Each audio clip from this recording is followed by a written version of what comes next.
What is happening? We're live. Pop Culture Patriots. Episode number, are we 5 or 6? 7. 7. Wow. We are flying through Lucky number the year. 7. Yeah, there you go. And a lucky guest here today. I don't No, know this is a that. good time. I mean, there's not a lot in the box office lately, so we're kind of scraping the bottom of the bucket there, but we got game news to talk about. Game news and some TV stuff.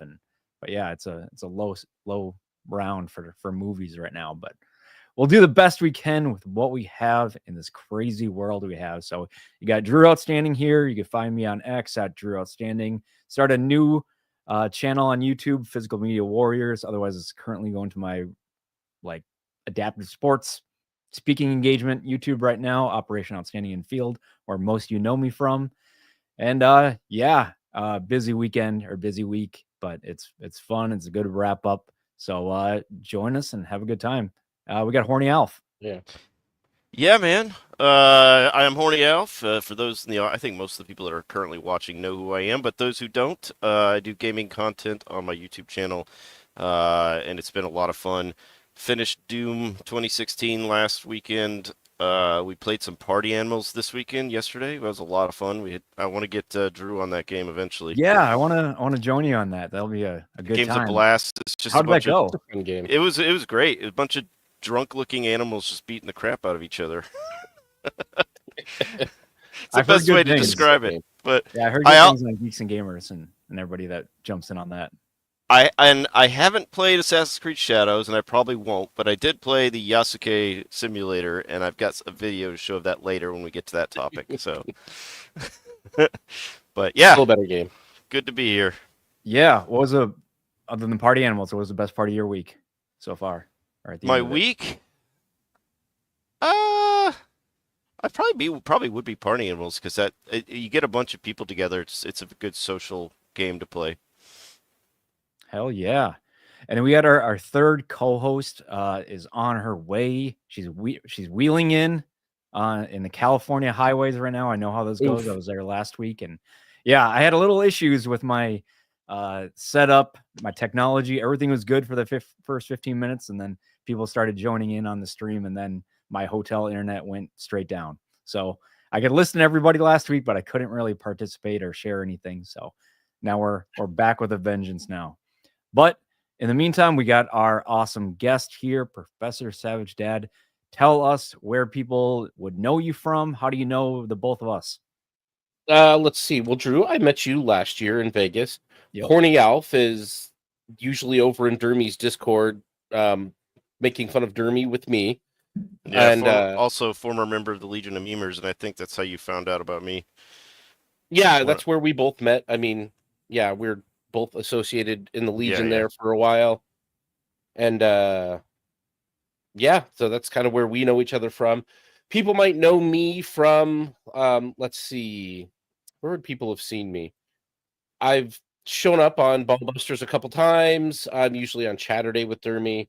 I do comic book reviews with Master Swag King over on, well, no, he's not on Rumble anymore. I always forget. He's on YouTube and Rumble now. You'll also know me from the Rogues Gallery. I'm usually there Fridays when I'm not sick. I was off this Friday as I didn't feel good. I'm still kind of getting over something, but I'm not coughing all the time. So I'm like, oh, well, I can stream if I'm not constantly ejecting things from my front holes. So that's why I told Alf, yeah, he messaged me and I was like asleep at the time, but I'm awake now. Been napping all fucking weekend because I feel bleh. But the sleep helps. Let's see, where else would you know me from? You also probably know me just from memes on X at Prof Savage Dad over on X. I'm over there just talking shit and defending my friends today. I was defending Alf and I's buddy Dom from some dickheads that are picking on him because he likes a comic book. Yeah, Dom H, if anyone here's met him or in the chat's met him, he's a great dude. I got to meet him in Orlando. Dom is the nicest guy. He's never said a mean word unless it was joking back and forth with friends. Yeah, but he just doesn't ask for much in return. He just likes being part of this circle, and I have him on my game streams all the time. Great dude, and he's getting attacked by a bunch of petty people online because he likes a certain comic book. So it's strange. Yeah, we can get into that all show, but all this is subjective. Like you can like what you like and talk crap to each other and all this stuff. Yeah, I never understood why things get so heated. You're allowed to, talk crap about certain things, and then you could say that, you're way into a certain stuff, and you're like, I don't care. It's my guilty pleasure. It's what I'm into. Dermy, speaking of Dermy, he's into Polar Express. I didn't think anybody liked that movie until I was on a rank stream with him, and like he went into it. He was either acting very well or man, that guy loves him some Polar Express. I agree with Dermy. I don't hate the movie. My kids like the movie, but it's but the special effects with the people's faces didn't age well. They look they have hollow eyes and it looks creepy. Got a giggle out of Tiny. I didn't actually see the movie, so I can't say anything. But I've heard multiple people talk about the dead eyes. Yeah, it's fine. It's a little goofy. It's just when we talk about top Christmas movies to watch every year, it's just not one of them for me. It's not one of the ones I gave it a chance, and the Tom Hanks dude, and I think he plays other roles like the ghost and stuff. He voices everything almost. Yeah, except for the kids. Yeah, I can't. It's not something I think of when Christmas rolls around of what I want to watch. I'd rather watch Die Hard. That's what I watch every year. Christmas Vacation. That's top. Let's welcome Tiny in here. Tiny, what's going on with you? How's your week? What's been going on? Well, not a lot. This week was kind of slow because I was sick all week. So and specifically sick whereas I lost my voice, which makes it kind of hard to stream. I was informed last Tuesday that I sound like a cartoon character when I have lost my voice. So that was fun. That's a good thing. Yeah. I can see that. Yeah, start doing some voiceover work while that's in effect. I can't because if everyone really likes it, I can't recreate it unless I scratch up my vocal cords. I did think about that. I was like, I can do some really cool. It's a special character. It's a variation of yourself. Yeah, but limited time only. No, but the animated show that I'm doing some voiceover work for Mr. Burger is actually taking shape more and more, so I'm really excited about that. And sorry I'm late. I do apologize. California traffic is evil. Yeah, I was there last week. It was rough to go anywhere. It was an hour. I've visited LA and the traffic is no joke there. Yeah. It's just, I'm sorry, people out here drive like, as my mom says, they are very spiritual. They just figure if it's their time to go, it's their time to go. Not worrying about physics, not worrying about inertia, not worrying about anything as they get so close to each other and swerving. And like, you can tell this is an entire generation out here that was raised on Fast and the Furious. They do not know how to just drive. They're drifting. Yeah. Yeah, Alf, I can't remember your history, but if anybody in the chat or anybody listening, if you've been to like, Kuwait City or Baghdad or anywhere like that, it's very similar. It's wherever you're going, it doesn't matter who you're going to hit. I've been to UAE, and of course they have traffic circles there, and we were going through one. We were in a van because we were going in town to visit. Mm-hmm. And a guy on the inside, it was a 3-lane traffic circle. Guy was on the inside lane, and he cut us off 3 lanes to get out of the circle. Like it was nothing. Wow. Yeah, fun times. But yeah, going back to Professor Savage Dad, let's talk about, on the show we talk about everything pop culture. So TV, films, games, what am I missing? Comics, books, all that kind of stuff. Where do you spend most of your time, I guess? Hell, I don't even know. Let's see. Where do I spend most of my time? Yeah, in those genres. Probably I spend more time on streams. Oh, hold on. I'm trying to show something and I forget the background thing kills everything. Yeah, It blue does. and Spend a lot green. of unfortunate amount of my time trying to figure out how to work my own setup. You're not alone in that. Yeah, well, write a Yeah, I know, manual right? and then give it to me because I'm learning as I go. It depends on what you've got. I add weird stuff to my setup all the time, and then it's Well, yeah, it's becomes your a problem. There yeah, we go. It's your green Oh, screen that's awesome. background. It is the green screen which I've started using. So I spend some time like in streams. I spend a lot of time talking about comics because that's kind of the people I know. But lately I've been doing more game streams because they've been very fast for me to fire up. So I did Tony Hawk's Pro Skater the other day. Oh, I was awesome. trying to do the Yosuke simulator, and then I didn't feel good Saturday morning because I was up early. And he gets so pissy with me because I shit on him, but every opportunity ABF has to counter me, he comes in to try to give me shit and call me gay and tell me I'm a Trader Joe's shopper. And I'm just going to jump in right Jeez. here. Anytime we get Shopper. super chats, gifted memberships, we're going to shout them out right away. So, Alf, if you can do that. Yeah, Dom Yeah, H Dom just H. gifted. He just gifted 5 Horny Alf memberships. I appreciate that, man. You're awesome. Always appreciated. Any money that goes to my channel helps with paying for StreamYards and whatever else I need to keep the channel running. So, dude, StreamYard thank you. Price hike. Yeah, StreamYards is super expensive. Yeah, I heard they jacked the price up by a shit ton. I thought about getting it during Black Friday because it was a pretty good deal, and then it passed up, and I'm like, I wish I would have got it back then. So this coming Black Friday. Yeah, back when it was $20 a month, I ended up getting rid of it because I wasn't going to. Oh, we got another gifted. Yeah, there you go, Isaac. What's up, Isaac? 556. Thank you, my man. Certain kind of round. Appreciated. It's questionable whether or not Isaac's a Fed. I just want to put that out there. Hey, as long as he's paying us, I don't care who he works for. Exactly. Yeah, StreamYards used to be $20, and I was going to quit it because I didn't really need it that often. And then they're like, "Well, they gave me an offer for trying to quit. They said, hey, we'll give you $10 a month." So I took that. And I thought I was going to be able to stay at that, and then they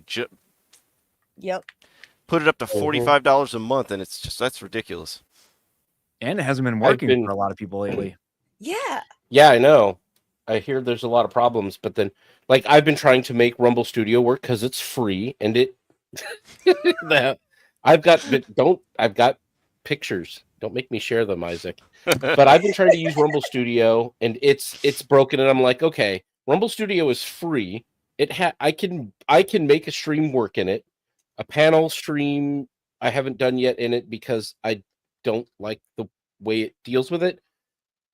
But I could have that, or I could have StreamYard and pay for it and have it be fucked up. And I had problems when I paid for StreamYard with audio all the fucking time with audio and StreamYard. So I'm going to try Rumble Studio for a while. I have only one microphone that StreamYards will allow to work. I paid for a really nice mic. I got a great system. Every time I come on, it kicks it off. It won't let me use it.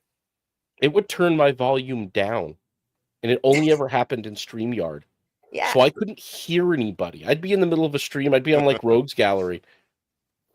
It would just start. Something was setting off the volume correction, and it was causing it to just turn my whole system down. So I couldn't hear anybody, and it drove me nuts. But you know, it is better at layouts and features than Rumble Studio. But it's like, I don't know.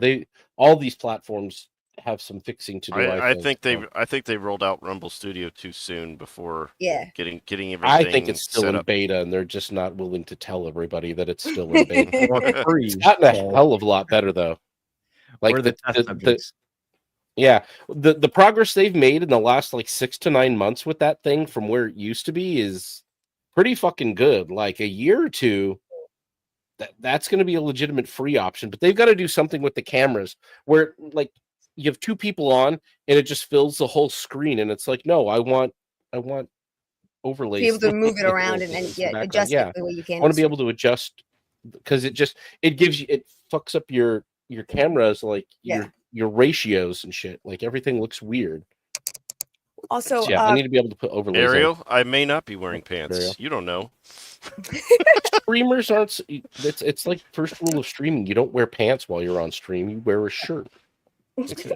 Or like in my picture, you just go shirtless and no pants. Well, you have so much hair that yeah, there could be a shirt under that hair for all we know. Also, Comics Dad said that StreamYard's audio is crap with Google Chrome, so maybe if you're using a different browser, it's not as bad. I'm using Edge, you try it in Firefox. Yeah, I tried Edge Chrome so far. Yeah, but all right, yeah, Prof. So, like, what IPs are you into? Like, what are some of your top ones? Let's see, my top ones. Even if they're not doing so great right now. I was gonna say I used to be a big Marvel fan. I mean, I was a big like most of my comic book collection is Marvel. I was big into the spandex superheroes. I've got like 30,000 some odd individual issues of comics I collected for decades. Ever since I was like 11 through into my 30s until I had kids, and I stopped collecting quite so regularly once I started having like 3 kids and a lot of bills. But now they're not that they're cheaper, but I can afford comic books again. So I've gotten back into it in the last couple of years just a little bit, indies and other stuff. But like MCU I used to be a big fan of the MCU, but everything kind of just started getting awful. I'd say boring at first. Well, at first it bored me, and then it got bad. Like it wasn't engaging, it wasn't interesting. The stories weren't very good, and I just got kind of tired of it. So I just got burned, and I got burned out. It was like, we're going to keep throwing this mediocre slop at you when you've spent 30 years reading, some of the greatest stories that we've ever written that we're going to poorly adapt and shit on. And it's just like, all right, well, I've had enough. Like I want something original. I'm tired of, oh, this is a comic book, we're going to make a movie out of it. This is a book, we're going to make a movie out of it. Like, give me an original script that I haven't seen done in a better media format somewhere else. Yeah, that's a good point, because they can have a certain one like Born Again or whatever. Well, Born Again, they already did it in the previous series, and now they're calling this one and whatever it is. So that they modify it. They could just just straight bring it up and do that, but instead they change it. So it's the worst of both worlds. They don't come up with a brand new thing, and they don't truly follow the original either. And it's never gonna be perfect. The Grinch That Stole Christmas, it's a short book and a short cartoon, and then it turned into a longer movie. But comics, there's just so much. There's no excuse in screwing up comic book movies, because a comic book is by definition a storyboard. Yeah. It's exactly, anytime you make a movie, you have to have a storyboard, and it's already done for you. It's right there. And we all know, based on what we see in Hollywood is creatively bankrupt. They do more reboots or sequels. There's nothing original, not much original coming out anymore. It's sad. There's just nothing original. And I don't even get the Born Again, like rehashing Born Again. There's so many great fucking Daredevil stories that they could have picked from. Yeah. Like, why they had to do that, I have no idea why they had to go that direction. It's I don't know, a waste of screen time, or just lack of it's lack of creativity. It's lack of people with the talent and creative vision to do anything. But I don't even know if it's like, there are creatives involved with the show that have in the past had talent. So it makes me think that it's that the creative process is so like shoulder ridden and micromanaged by Disney committee higher ups. They got the board. You can't create anything. Yeah, because I don't want to say every single person that worked on Pick Something She-Hulk comes to mind, but maybe every single person. See, Isaac didn't have it there. Who knows? But there's got to be some good people in there, but they probably just get overwritten and vetoed out. Yep. Yeah. And then they just don't, or not even in the interview process, because I think like that Star Wars girl, like Anna, she's like, a lot of people are way into She-Hulk comics and like good character, and then Yeah. it just didn't turn into that. I was a huge She-Hulk fan for years. Yeah, I and think, years. you said that too. Yeah. They didn't I mean, make the it's like Disney doesn't have Imagineers anymore. None of the Imagineers do anything at Disney anymore. They're not. There used to be a job where all you had to do was come up with fantastical ideas. I always thought that was the coolest job ever. And it's like becoming, it's like dealing with the woke bullshit or the political correct bullshit, what they called it beforehand, or whatever else, has just totally drained the ability to be creative from these people. Yeah, and it doesn't help that they've hired a bunch of activists, and then the activists get in, and they're hiring more activists, and they're hiring their buddies that are straight out of college who know nothing about the business, but they're easy to mold and go along. And it's not art anymore. It's become a corporate thing. Yeah. Yep. Art made by committee is not rarely ever. It's just never. It isn't art. Art isn't made by committee. It's someone's creative vision, And when it comes to film and television, it's usually a writer and a director and your actors if they have a skill level to actually provide input, but usually it's your writer and your director working together to put their vision for a script or a character on screen, and everyone else is kind of united behind them on that. Your producers are out there making sure there's funding for this and that and the other thing. Your actors are doing and it doesn't seem like it seems like there's so much ego involved in the creative process anymore, from your bureaucrats running the company, your directors that aren't even hired for talent anymore. They're just cast. And I think that isn't necessarily just to save money or just for DEI points. It's simply so that they don't exude their ego. They hire people who will listen to whatever the fuck their corporate overlords tell them to do. Oh, and on top of that, the corporate overlords, they aren't watching this slop. Yeah. No, they don't care. Well, and like you said, like whatever the current next Marvel movie is before, Doomsday and all those, do those people even watch the previous ones? I mean, you could start with, She-Hulk or whatever what was the first couple out of Endgame? First one was with Wanda. Oh, the Black. They did Black Widow. Well, I think Black Widow was the first movie. But as far as the shows, WandaVision was first, WandaVision. then Falcon and the Winter Soldier, then Loki. Then didn't you skip Echo? Echo was later, but it's everybody else. And that's the thing, like the people that make them, do they even watch the previous ones? Especially the ones that built up to where they're at now. Probably not. Like obviously not. Can't keep up with all. When I talk to normies about what's happened in Marvel, and I don't talk to them as if I'm attacking the fact that they like some of the newer stuff. I take it more as asking them questions, like just probing for information out of them without actually asking the direct question that I want to get out of them. But I'm saying I ask them, what do you think of, since the end of Endgame, what do you think the connected storyline's been like between movies and other projects? And they're like, it's not there. Like, they're not doing the homework of looking at the stuff that came before it. They don't have a plan to build and have a connected tissue between all these movies since Phase 3. So that seems like these movies are ignoring stuff from the other projects that are coming out. It's too far gone. Like Phase 1 and 2 were very well put together as far as, each movie kind of connected to the next. But and it kind of got a little looser in Phase 3, but they've still connected because it was going towards Thanos. Thanos was the end fight, and everything was connected through him.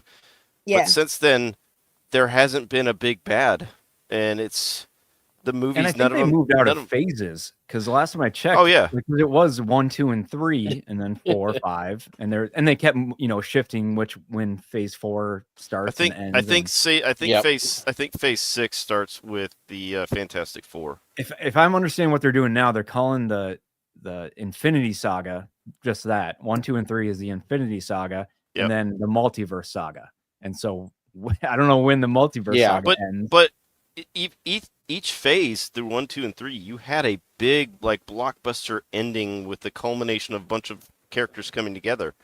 Yep. Have we had that since Phase 3? No. No, well, Not really. that's the thing. Who are the current Avengers? You know, are they the baby Avengers? Are they the diversity, the DEI Avengers? Do we have the OG Avengers? No. Well, they finally acknowledged that in the Black Falcon Soldier movie, where they discussed that the Avengers don't really exist. Yeah, which is funny because I want you to get them back together. I'd be like, who are we? Who are these? Yeah. Who do we have left? Well, didn't they have it at like that New York facility? Like there was still some sort of Avengers thing going on, and then apparently they just abandoned that they were still around doing anything. I'm trying to think of the movie. Was that the one that got destroyed? That got destroyed in Endgame, right? They probably no. There was still one left after Endgame. I think it was in. Was it in Falcon and Winter Soldier? Shit, I can't remember where the hell it was at anymore. I've kind of given up on paying attention. Well, that's the thing. They're all over the place. Are the Sokovia Accords a thing? And then if Avengers come back, who are they reporting to? Nobody themselves. Like, yeah, it doesn't make any sense. Like, and they all know it too. Yeah. Yep. But the other thing that Thanos did, like you said, Thanos connected all of the movies beforehand. They don't have and you said we don't have a big bad, and we don't, but it doesn't have to be a big bad. It looked like in the beginning they were going to try to use Loki to connect all of the stage 4 and 5 stuff. And then they didn't follow through. The connecting thing was the Infinity Stones. I believe the Infinity Stones, in one way or another, were in pretty much every film. Yep, through 1 through 3. And the thing is you don't have to have a big bad, but you have to have some kind of culminating event at the end of each phase.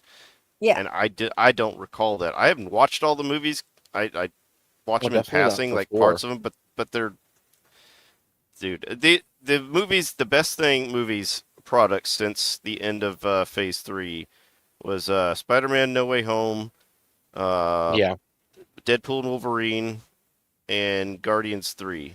Other than that, I could throw every last one of those. Yeah, that's pretty much the only stuff I actually paid to go see in the theater either. I mean, Guardians 3 was really the end of the Guardians trilogy more than it had shit all to do with the MCU. And they made probably the best villain they've had since Thanos, and the High Evolutionaries, actually pretty good, pretty fucked up, very, like, there's a lot of room to play with that particular villain, you know, in a lot of aspects, even with like the X-Men and shit. But that in Guardians 3 was actually in production before the end of Phase 3, and it got delayed. Yep. So it's a Phase 3 product. Yeah, and which is really fine, but it still had some elements of, you know, the current day in there. You know, you had Drax, where he's not the muscle wrestler guy anymore. He was wearing a coat the whole time. It's like, and he had no character. Yeah. We could talk about MCU this whole time. Yeah. Let's jump into some stuff. Alf, do you want to shout out to the chat? Yeah, real quick. Let's pull this up here. We have a lot of people chatting. So the Goddess Legion was here first. He's one of my wrenches. It's at every one of my streams. Lex Ludindi came in second because he can never beat Legatus, apparently. H Dizzle Networks here. What's up, man? Who else we got? Iron Oxide's here. What's up, Iron? Iron? Who else? Alec Baldwin's Fingers here. ABF. I think he got a gifted membership. I'm not sure who else. Yeah, I'll get to those in a sec. I got sure. Bruce dropped in. Isaac 556. He had to leave a few minutes ago, so he took off. But good to have him here. Who else? Comics Dad. What's up, Comics Dad? Yeah. He'll be on. Sweet. Of course, Dom H gifted, and ABF got one of them. Dom H. It looks like he gifted one to himself. Any of the ranch? Ariel Ballet, she got one. Metalong got one. Metalong's in most of my chats for my game streams. Voraxlon got one. Congratulations to everyone got membership. And I think... Oh, and Wolverine Snicked got one too, so... Hell yeah. I think that's everyone who's here, so... Hope I didn't miss anyone. You did. Oh, and Andy Pickles here. What's up, Andy? Yeah, that's everyone. Yeah, just yell at us in the chat. We'll see it.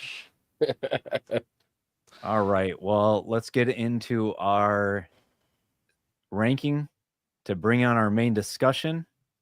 So as I bring that up right here, I'm going to be honest. I'm going to need your help, especially the chat. I haven't seen a lot of these. These are live action. They're not just Disney. I had to throw in a non-Disney, but most of them are Disney because that's just kind of what they've been doing for a while.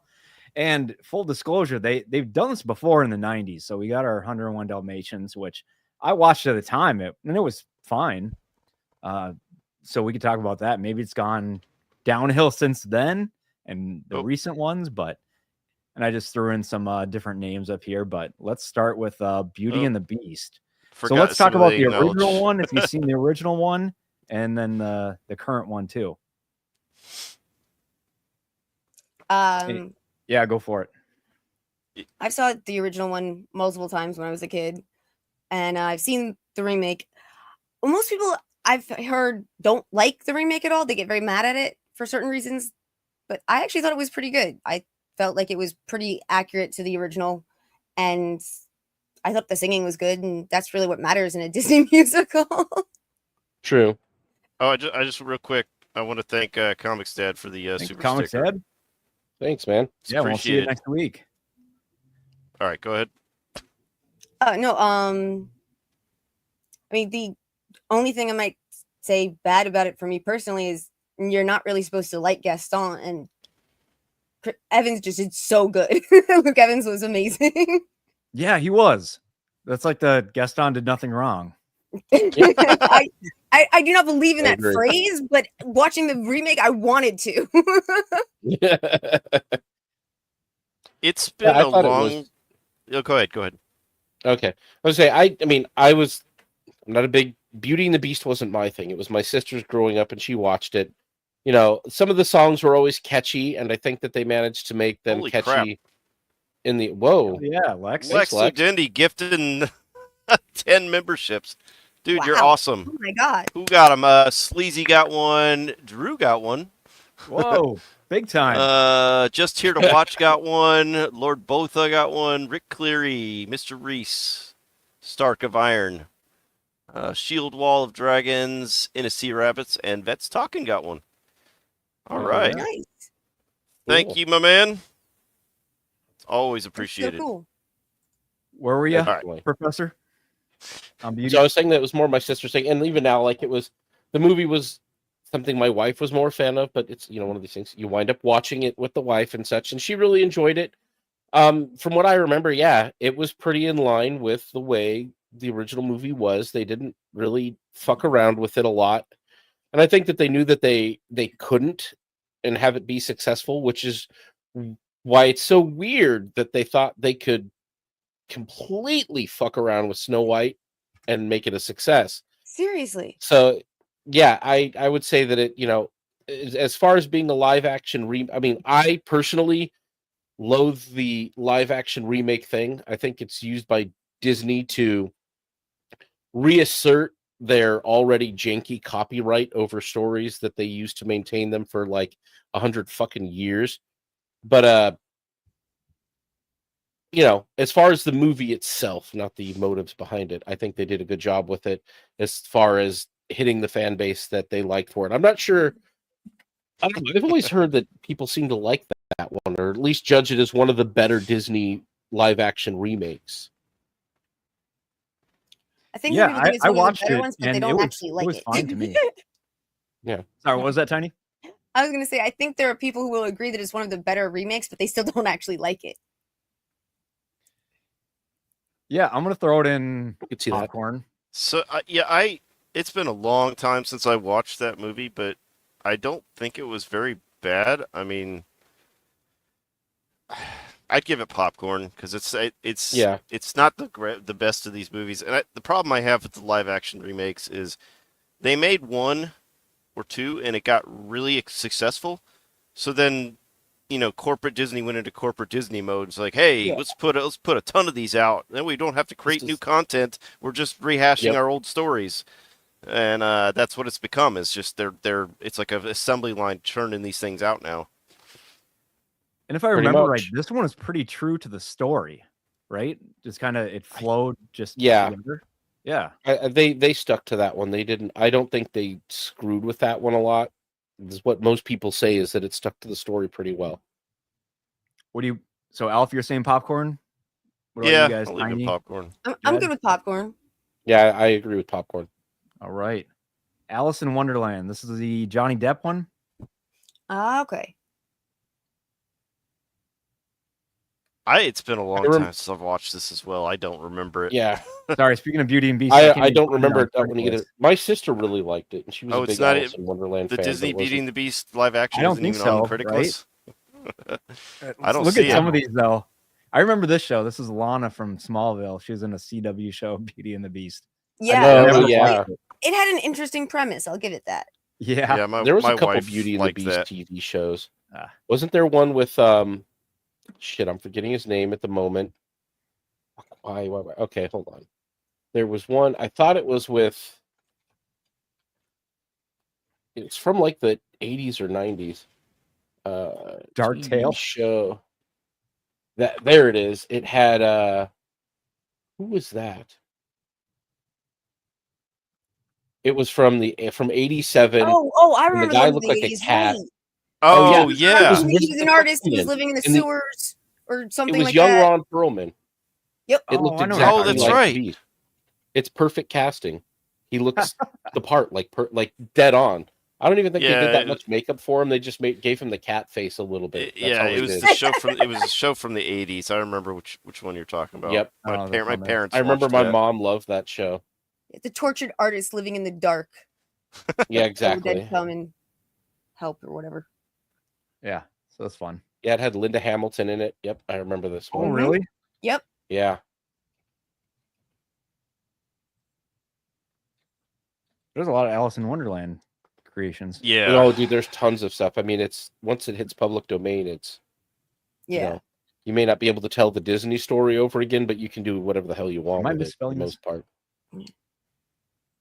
But no, I remember my sister liking it a lot. So many out there. It may not. Maybe it's not on critic list. I don't know. No. Review things on critic lists. It's so easy to use. But yeah, I mean, I love the original Alice in Wonderland and the different variations. I don't think I saw this one. I do. I think I remember. Isn't the guy who did Edward Scissorhands do this one? Yeah, Tim Burton. It had a creepier, darker tone, and especially with Johnny Depp. I think it was an interesting spin on it, if I'm remembering correctly. Well, I mean, if you take the fact that in the late 1800s, it was supposed to be seen as like so outrageous, so different, so crazy. The way that Tim Burton did it with Johnny Depp made us feel a little bit towards the story like they would have originally felt towards the story. At least that's how I saw it. Like it was so Technicolor crazy. I would say anywhere between Met or Popcorn. It's not something I'll ever go back and watch again. But yeah, I think it had it's again trying to remember this, but I have to tie this back to like Tim Burton's Willy Wonka. It was very Tim Burton, and it felt a bit like Burton's Wonka. Yeah, I got that feel too. So I'm like, I'll wait a little bit. Yeah, it's one of those things you can catch when it's on cable. Aladdin or something. I was kind of looking forward to see this. I kind of just watched it because it was on at the time, and it kind of stayed true to form. I mean, the original Aladdin, is GOAT. It's up there. Yeah, that and Lion King are my favorites. So it was fine. I couldn't get over to Will Smith as the genie. That wasn't Robin Williams. Yeah, a lot of the other acting worked. I thought that Jasmine and Prince Ali, I think all of those guys worked. The Will Smith genie just took me out of it every time I ran into him. I liked the scenes without him in it more. And there was probably better funny actors that could have played the genie, because Will Smith, he has a certain type of comedy he can put into movies, but it didn't fit for this movie. It didn't. And then he switched to being like, just Will Smith, or was he pale skin? I can't even remember now. But no, he was not the blue, because he switched into just regular, like kind of how he is in there. And then he was like trying to hook up with the maid or whatever. So it was like a side story where he's trying to hook up with her. I'm like, I don't remember this in Aladdin. No, that was not in Aladdin. But and then Jasmine does this like freeze frame, like Zach Morris style, where Jafar is like about to take her or something, and then she busts out in the song, saying she like, I can't remember what the song was right now. I need to get Ryan Kendall to sing it or something. But yeah, I'm like, I don't remember this part either. And then it goes back into the normal thing. So it's like, oh, I'm just gonna pause so I can get this song out. Yeah, into the soundtrack. I would agree that there's other comedic actors that could have played the genie, but I'll be completely honest. Robin Williams is so iconic and so amazing. I don't think anyone could have lived up to him. That's my personal thing. Yeah, I don't think anyone could ever live up to Robin Williams's right. I don't think anyone could have, but I think there's actors that could have done it better than Will Smith. Gotcha. For sure. You know, there's people that are funnier. Yeah, especially like a comedian like Robin Williams. You know. Jim Carrey. Jim Carrey. he could pull off the comedy. I don't think he can pull off the singing.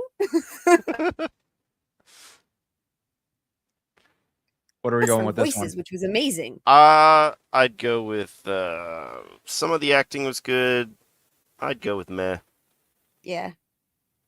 It's not bad, but none of us are planning to watch it anytime soon. I won't watch it again. That's kind of mess for me as either.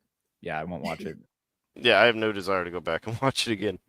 Speaking of Jim Carrey, we got Sonic here. So a little bit about the backstory context for this one is, you know, they try to put it out. Well, this is the first one, obviously.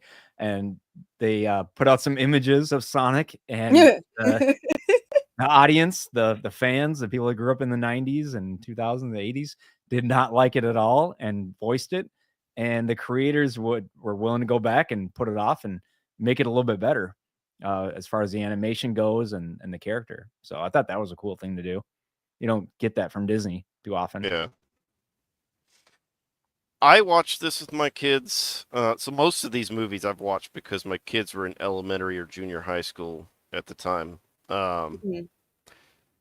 Sonic, I will give them props just because the creators of the movie fixed their mistake. They listened to the audience. Yep.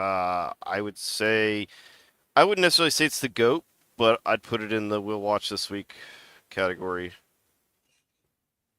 Professor, Sonic. I enjoyed it. The only Sonic I know is from the cartoon when I was in middle school. Yep, I remember that one too. Oh yeah, I would. That one, like, that has to be in the we'll watch this week for me, just because my children will put it on. My second child, his like you asked what my like IPs that I'm currently into or whatever. He's into Sonic, like everything Sonic. Mm-hmm. Sonic, fucking everywhere, everything. Constantly drawing Sonic. Sonic comic books. I just got the DC Sonic crossover they started doing. He's super excited about that. So yeah, I'm always inundated with Sonic. Like, he'll constantly be asking, when's the next Sonic movie? Or now he's talking about, oh, when are they going to do the Shadow series on Paramount? I can't, what's going to happen? Is Keanu Reeves going to be back? Blah, blah, blah, blah, blah, blah, blah, blah. He's super into it. I would say with Sonic, Sonic surprised me because Sega left the console market a little over 20 years ago. And Sonic is almost as popular as Mario now, if not more in some ways, which is crazy. Yep. Well, I would say that the comics, the cartoons on Netflix, these are this is the thing I was telling my wife, like we had like Star Wars and Lord of the Rings kind of growing up as a trilogy that we're going to remember. Mm-hmm. My kids are going to look back on Sonic as like their trilogy. That's like the series of films that even my 14-year-old enjoyed Sonic 3, and he doesn't like shit. He's 14. Everything sucks.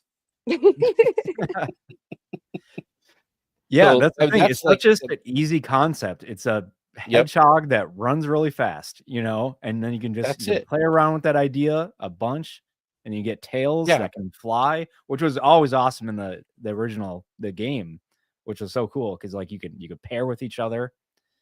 Yeah, that was awesome. And that's such an easy IP to approach. There isn't a lot of like engraved in stone canon, so they tell a lot of different stories in the comic books with them that could just be from any point in time. Like there's a current continuity of the comic, but if they start it all over again, the kids don't even care. Like Sonic, I think, is going to be like the thing that Gen Alpha, as they come up now, that's going to be like one of their big characters. I really think that Sega should be doing more to capitalize on the fact that it is actually really popular. I know that I had this argument on X actually with somebody who was like, look at Mufasa made more than Sonic. And I'm like, yeah, but who's talking about Mufasa?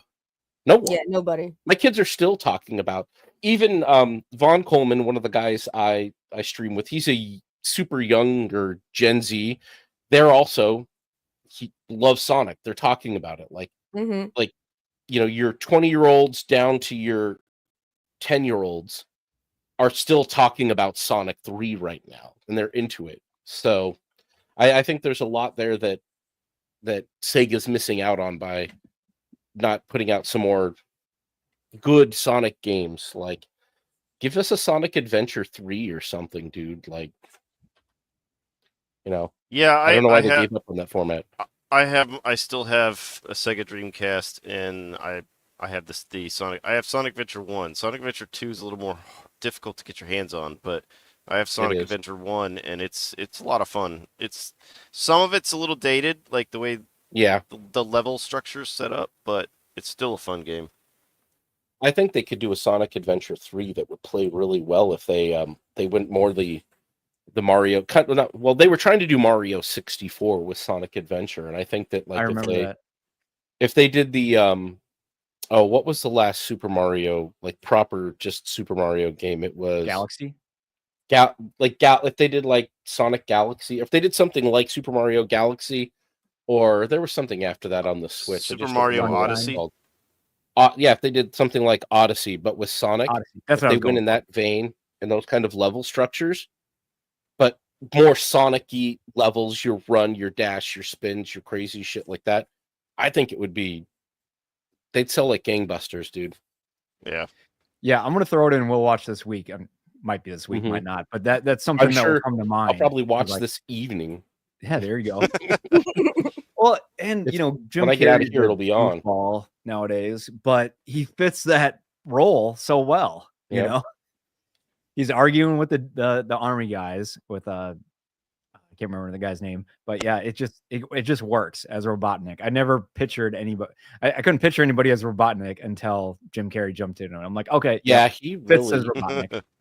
He really nailed that role, but also getting the proper voice cast, and you could tell, like, good voice acting. Like, these guys had it so down for these characters, and it worked. And very rarely does fully CG characters drop into a live action movie and look and work this well. Like, as much as we're used to CG slop these days, somehow Paramount's doing this on a shoestring and doing it well on a shoestring compared to what Disney's been trying to put out there for children. Like, Sonic is what children are into these days. My kids don't give two wet shits about anything coming out of Disney. They want to watch Sonic. They're there for that. Or, you know, How to Train Your Dragon is the other thing they've been into. Like, the Universal properties, Minions. You know, I love Minions. Oh, dude, yeah, this is where it's at, man. Disney's completely ceded that hill and left it for somebody else to take. And I'm honestly surprised. So, chat's throwing some suggestions out there, so maybe I can add one in here, or two. So yeah, they Chip have and some Dale, Sonic Mario crossovers. I saw Ariel saying. My memory came about up. Super Mario, the original Brothers, Mario Brothers, 90s. Let's talk about that. Who's seen the movie? Follow up. I have. I saw it in the theater as a kid. I remember this. Yeah, I did too. Theater in the mall. I either did see the theater or right after, but yeah, I remember this movie vividly. And it was goofy, and Nintendo just, I don't know, let people run with it, and it just got really bad reviews. I was loving it. I was just eating the scenery, and I'm like, all right, whatever, tell me more. I think I remember watching it. Maybe even before Super Nintendo, or around Super Nintendo time. It was a little before, I think. I remember seeing it and just realizing, okay, this has nothing to do with the video. It made me think that, like, nothing to do with okay, video games. movies. Yeah, movies that they make about fun. games. Yeah. I didn't hate it. I thought it was fine. It was very 80s. Yeah. Very so 80s. It's painful to watch it now. And But the actor that played Mario has since passed away, I believe. Yeah, it had a pretty good cast, like Dennis Hopper as Koopa or Bowser or whatever. It was just goofy. No, he would have been, if they'd have made him, if they would have done some like Ninja Turtle style prosthetics to make him a little more like a lizard. Yep. That would have elevated, I think, the movie quite a bit. That's a good comparison. This was very cool. Ninja Turtles, like. Yes. Not quite. It doesn't stand up today like Ninja Turtles does, though. Like that's the thing. Like Ninja Turtles. I mean, even my kids love. Even my kids even love the third movie, which even when I saw it, I thought it was a little ridiculous. But like, there was just something great about those costumes, and I think that's what was missing. That's the one where they go back in time, right? The third one. Yep. Okay. But yeah, I didn't hate this as a kid. I've seen it since. It's been years since I've seen it, but it doesn't hold up great. But not a lot from the 80s does. I mean, there's there's those rare gems that have been codified as some of the just greatest films ever from the 80s. And then there's this one that kind of, it was fun when you were a kid. Yeah. I got to bring this up real quick. Mr. Burger just donated $5. Says Jim Carrey's Robotnik is pure nightmare fuel. Anyone who says different is a commie. I watched a YouTube video. It was in sync. I think it was Bye Bye Bye, and he was dancing to it, and it was pretty much spot on. I'm like, was this part of the movie? Did I forget this? And no, it wasn't. The guy just lined up Bye Bye Bye, just like Deadpool Wolverine, but Jim Carrey's. It was. They've done a few of those. Yeah, I've seen a few songs done with that dance. Thank you, Mr. Burger. Appreciate it. Yeah, appreciate that. I don't know. I could put this in many different places. Where are you guys thinking? Like you guys said, it wasn't true to the movie or to the game, but I still enjoyed it as a kid, and part of my nostalgia is influencing my decision. But I'd say popcorn, but that's my personal opinion. I mean, it is kind of meh, but it is like kind of popcorn. I'm not gonna seek out to watch it, but if it's on, if it's rolling on something, that I'm watching, I'm like, okay, I'm probably not gonna like tune out. Like I mean, I guess I could say popcorn because if like say we were over on the Fellowship Discord and Kratos was making Cloud watch this, would probably hang out for the commentary. So yeah, I guess popcorn would be good. Like there are ways you can have fun with this movie stuff. Exactly. Like I had some friends over last night, and I could have thrown this movie on, and we would just been laughing and not really watching it, but would turn over and look at it. It would spark some conversation. Still providing entertainment. Yeah, there you go. Yep. Are you good with that, Tiny? At the end of the day. Yeah. No, absolutely. All right, The Lion King. Ugh. I straight up, I said I would not watch this when it came out. I'm like, nope, I'm not going to let it touch my headcanon for Lion King. And I just left it as that, especially when there's no people in it. Like it was a cartoon about animals, and then you're making CGI, animals talking. It didn't fit. It was weird. It was a cash grab. It was very, I don't like it's not like Polar Express Uncanny Valley. But there's just something very off about the way the CG looked to me. But yeah, I wasn't going to watch it. It's like, why? No, you. Well, it's like also you can't make them emote. If you're making them as real as possible, you can't make the faces emote. But exactly. But it's not a live action remake. No, they call it that. It's all CGI. They're trading They're trading cartoon for CGI. Yeah, it's obnoxious. It was a complete and total cash grab, and I mean, you could say the same thing with Beauty and the Beast. It didn't really need to see a remake. The original was great. It's a GOAT. I mean, it's not my thing, but as far as as Disney was back in the day, a girl's brand, Beauty and the Beast is near peak for them. Like they knocked it out of the park with that. And Lion King is just a great, if not one of the greatest films, regardless of animation or not, ever made, period. You could watch it as an adult, as a child. It holds up now, and 30 years from now, my grandchildren could watch that, and it's going to hold up still. Yep, It's the just acting, a the actors great were story. amazing in it. The writing, it flowed together. Yeah, the soundtrack, really touch it. everything Yep. about it. Yeah, and that was new, or that was what, 90s. Animation was like kind of taking off, but they still had you had your Elton John. I remember because I even knew all these actors, and I was 10 at the time, and so it was like Jonathan Taylor Thomas as young Simba, which he was like hit person, teen heartthrob at the time, and then it turned into, who was it? Matthew Broderick when he was older, when Simba was older. I think so. Yeah, and you get like the hyenas, which will be Goldberg. Fitting. I mean, fitting. Yeah. Well, the hyenas. I would say that Lion King was the last great Disney film, like truly great, perfect, classic that they ever made. I don't think they ever came close after Lion King. I think Hercules came after Lion King, and Hercules was pretty good too. Hercules was pretty good.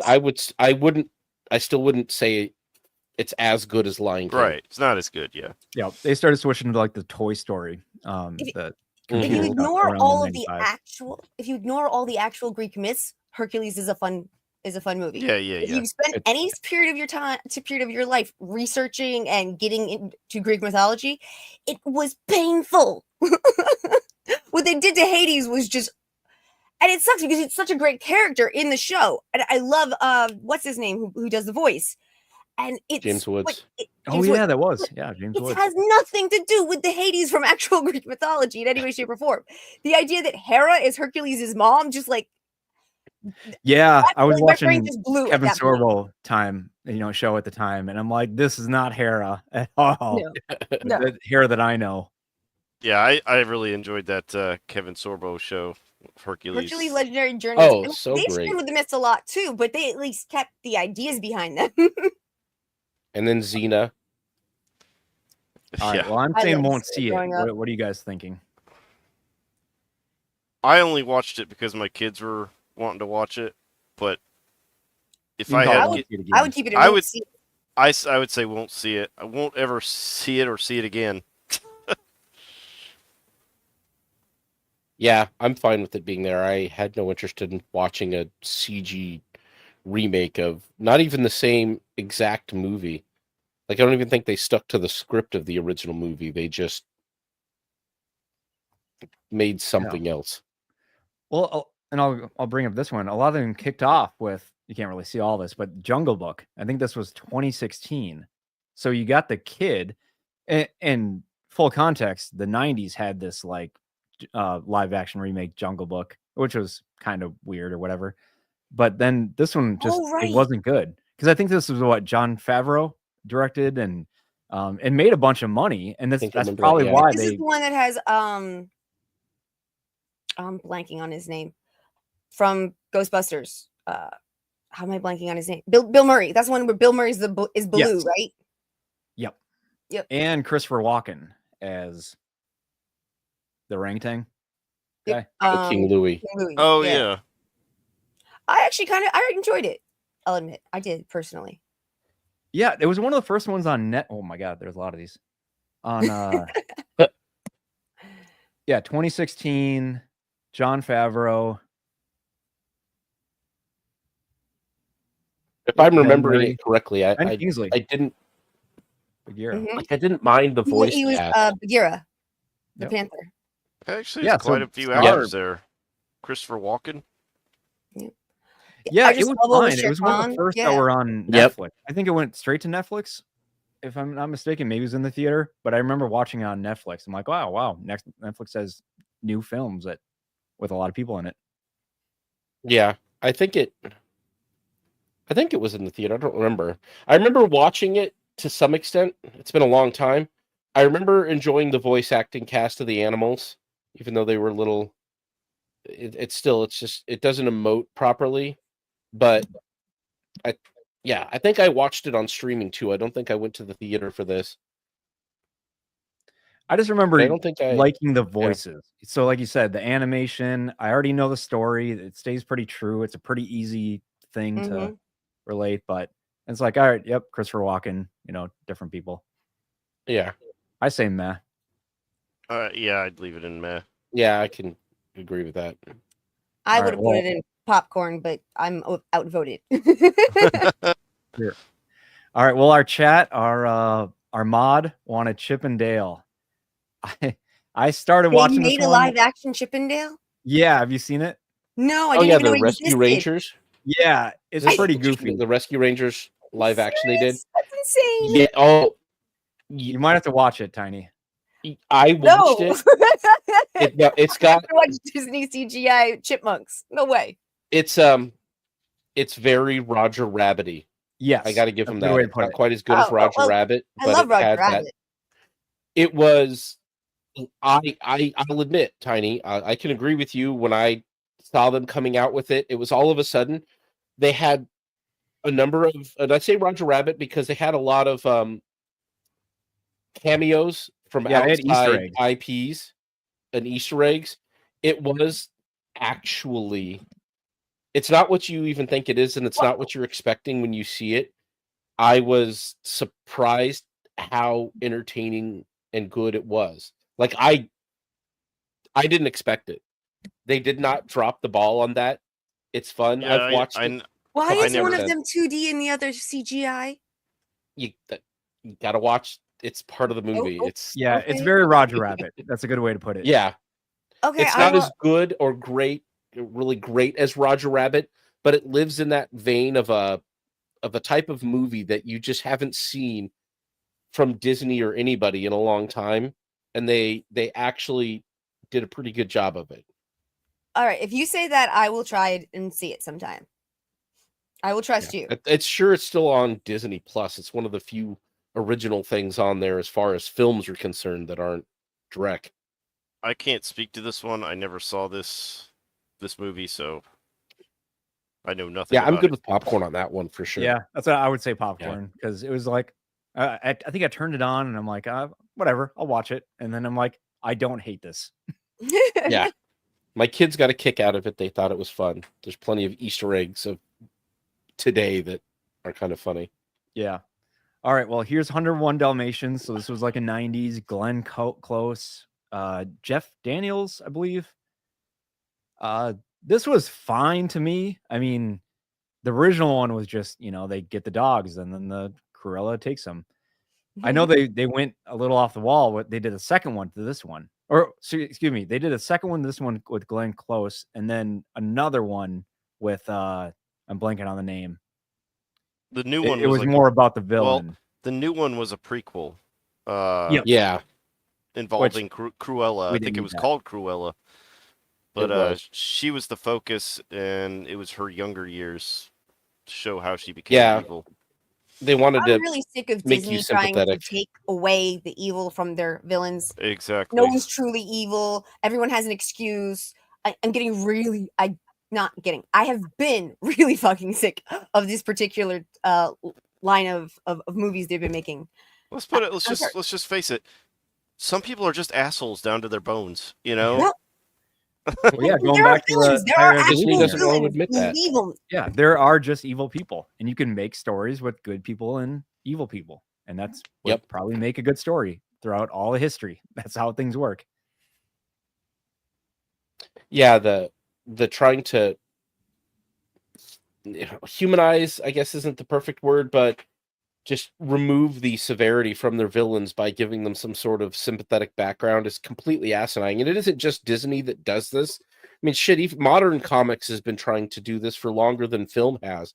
In fact, it's kind of funny how much film and television have echoed these bad tropes that started in the comic book industry, decades ago. The mega crossover, everything's got to be a universe, the multiverse, the sympathetic villain bullshit. All of this stuff has been tried before, and it for the most part, never worked out there either. I think it's with the creators and the writers, because it's Hollywood. They see themselves in the villains. I think that's the bad thing. They can't understand how to write a hero. No. You know? Yeah. They're doing the best they can. I don't think they believe in heroes. I don't think they actually believe in heroes anymore. And they're trying to make the rest of us not believe in heroes. And I find it to be unbelievably obnoxious. They can, a good creator could do it, you know, and you have that balance. You can add in a little bit more context to the, you know, the antagonist basically, without turning them into either a hero or an anti-hero. And like, for example, like Deadpool 1 did that pretty well. And he even said, he's like, oh, I'm not a hero. Like I've done some crazy shit and I'm probably going to do some more crazy shit. You know, don't call me a hero, but I'm not going to just go out of my way to, you know, destroy people and stuff like that. And that's why in 3, he's like, I want to be Avenger. I'm like, no, you're not an Avenger. Well, like, no. See you know, but no, exactly. Deadpool is an anti-hero. There's a difference between an anti-hero and a villain. You know, anti-heroes don't fall in line with the rules that all the heroes abide by, but generally they still want to do good for people, you know, but they're more of an outcast. I don't see, that's the thing though. Deadpool, at least in original conception and in most of the beginning of his comic book career, wasn't even a proper anti-hero in that sense. He literally was just a mercenary. He just did shit for money. He didn't care what it was. Yeah. He was amoral. Like as amoral as a character gets. Like he kept Blind Al in like some sort of torture box in his apartment. Like the first 20 issues of his comic book. So that's why the relationship there is so kind of, it's interesting to see it play out in film, but like there's some pretty fucking dark shit in the relationship between Blind Al and Deadpool and where that comes from the past. So like, I'm like, they're really playing down where this comes from. But for the most part, he was amoral and it didn't matter for the longest time. And I think that's one of the reasons that the character stopped working in the comics because they did anything with him. He was so amoral and his morality was defined entirely by cash. When the character got popular, they flooded the market with him and just oversold him and had him doing everything. They flooded the market with toys and shit. Like, I love the character. One of my, probably maybe still one of my favorite characters, but easily top 5 favorite characters. I loved his original arc. It was one of the arcs that really got me heavily more into comics because it was just funny and ridiculous, but action filled, and it was great. And seeing the first movie was really good, but it became too much. Was that first arc you're talking about? Is that him and wanting to be with Death, with the female embodiment of Death? That happened during that first arc. It was during Joe Kelly's run on the first regular series that they did with Deadpool, which I always find funny that Rob Liefeld claims to have created Deadpool, but the Deadpool Rob Liefeld created in the comics never really had much of a personality or definition. He was just an assassin that showed up, kicked people's ass, and then left. Joe Kelly gave him a personality and a background and defined him. But everything that was done since then has just been kind of treating the character has been used as an amorphous blob of whatever Marvel thinks they can do with the character, and it became uninteresting. It's why I don't read the books anymore, but he was always just kind of a little bit of, you know, whatever fit the moment, whereas at least when Joe Kelly wrote him, he was defined as pretty dark and fucked up. He was not exactly a supervillain, but he wasn't a good person. Yeah. He was a mercenary. Shield could pay him. Shield could pay him, and he'd do whatever they asked him to do, but he wasn't working for Shield. Money. Yeah. So are we good with meth? Yeah, I'm saying meth for 101 Dalmatians. What are you guys thinking? Would you say anything otherwise? I won't see it again. I won't either. I didn't see it till years later after it came out because I was in high school when that came out, and I didn't want to see Disney movies, you know. So I saw it years later with my kids, but I had no desire to watch it again.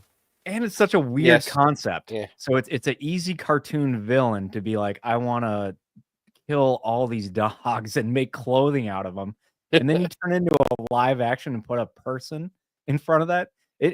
That's kind of a that's like pretty dark. nightmare thoughts. Yeah, that's dark. Yeah. Yeah. So that was an interesting role for Glenn. We could bring it down to won't see / again. I haven't seen it since the mid '90s, and I won't see it again. Yeah, same here. And I always thought it was weird, like the girl, like she's Glenn Close is the boss or whatever of this woman, and she's like, "You're my employee. You have to give me your dog so I can kill them or whatever." And the girl was like, "I kind of she was her aunt. I thought she was that they were related, and it's like her aunt or something. Oh yeah. Still, not a legitimate reason to take someone's dogs away, but I. All right, let's talk Ariel or the Little Mermaid remake from earlier last year. I refuse to watch it. I didn't watch it. I had seen enough people review it. The fact that the original tale from the 1800s is a Danish tale. Mm-hmm. Not even on here. And they decided to move it into a more of a Caribbean, Mm-hmm. And the silly thing is, if they were adapting it based on the original cartoon instead of the Danish tale, fine. Find a redhead, white redhead to play it. And if you want diversity, there's plenty of diversity. If you've seen the original cartoons, there's plenty of diversity. Yep. King Triton got around all 7 seas, so his daughters were multicultural, ethnic. So you could have brought in the sisters if you wanted it, but they decided not to do that. They needed the main character, though. That's what they needed. Yeah, I found it kind of funny that they moved it to the Caribbean. I'm like, that's a little on the nose, guys. Just exactly. A little bit. Yeah, from what I heard, they changed the story. I watched, a couple different, videos that we know that we trust, and they broke it down. They watched it, and I'm like, no, I can't do it because though it's not up. I mean, it's up there with Lion King and Aladdin. I was younger, I think, when I watched it. It was good, a really good story and everything. Just fish out of water, living in 2 worlds. Trying to, and you could say she's what's called like a good strong female character. So but. And did work with the prince and do all this. So that original story is great. What I'm saying is this one changed a lot of it. Doesn't she win at the end? She steers the ship into she saves the day instead of the prince saving the day. Yeah. So in that case, I'm putting it crime against Walt. Yeah, I would agree. There was no way I was going to see it. I have 3 boys. They give absolutely no shit about it. I saw the original when I was a kid. I can remember going to the theater to see that. I liked Flounder and shit. What was the crab's name? Sebastian. Yeah. Sebastian. I liked their songs like that. Those ones were entertaining. So I didn't mind that movie, but I could just go watch the animated film instead of spending. Well, and then this one, they just look like fish and a lobster or whatever it was. They you want to talk about creepy. Again, this is another one of those instances where the CG was not going to be able to do that realistic CG, what the animation did with those characters, and they just look freaking weird, man. It was definitely that's nightmare fuel. Definite crime against against Walt. Yeah. Well, you can't really see it here, but this is Cinderella. I believe this was early 2010s time. Oh yeah. I actually really liked that. I think heard this is good things. Well, I think this is the first one that came out after Maleficent. Yeah. Mm-hmm. Yeah, I think it was. Oh, here we go. It's on here. There's a lot of these ones. There was one with Brandy too. Okay, 2015. Yeah, that one was in the 90s. Yeah. Yeah, 2015. Maleficent you want to came talk out about in 2014. You want to talk about diversity in the United Colors of Benetton? The Brandy one has a black queen, a white king, an Asian prince. Brandy's black. Her stepmother's white. Her 2 stepsisters are, I believe, are also both. No, one of them's black and one of them's white. And it's just like none of the races make any sense at all. It was just literally just they were picked for their voices, they were picked for their auditions, and no one cared if they went together. And to be honest, when it came out, nobody really cared.